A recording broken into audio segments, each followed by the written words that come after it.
Selama mana belum mati, selama mana roh kita tidak melepasi halqum kita, maka di atas muka bumi ini setiap ucapan Bismillahirrahmanirrahim akan mendapat pahala. Setiap ucapan Subhanallah ditulis oleh malaikat. Setiap 10 sen yang dimasukkan kerana Allah, maka dikirakan kebaikan oleh Allah Subhanahu wa taala.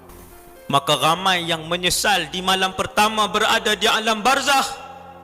Ramai yang memohon kepada Allah mengulang-ulang, Rabbirji'un, boleh tak ya Allah kembalikan kami sebentar sahaja di atas muka bumimu. Untuk apa wahai yang meminta pada hari pertama di barzakh? La'alli a'malu salihan fima tarakt. Dia kata, ya Allah, bagi aku hidup saat saja aku nak buat amalan soleh yang tidak sempat aku lakukan.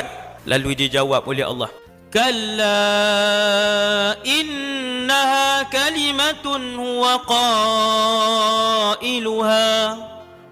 Tuhan kata tidak sama sekali. Siapa yang akan dikembalikan?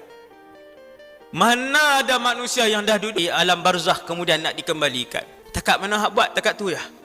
Wa min waraihim barzakhun ila yaumi yub'atsun. Allah Ta'ala kata, ni kita dah duduk alam barzakh, maka ayat ini dibacakan kepada saya yang hidup dan tuan-tuan yang hidup untuk kita mengambil iktibar, untuk mula mengisi keseluruhan kehidupan kita dengan ibadah dan mencari redha Allah.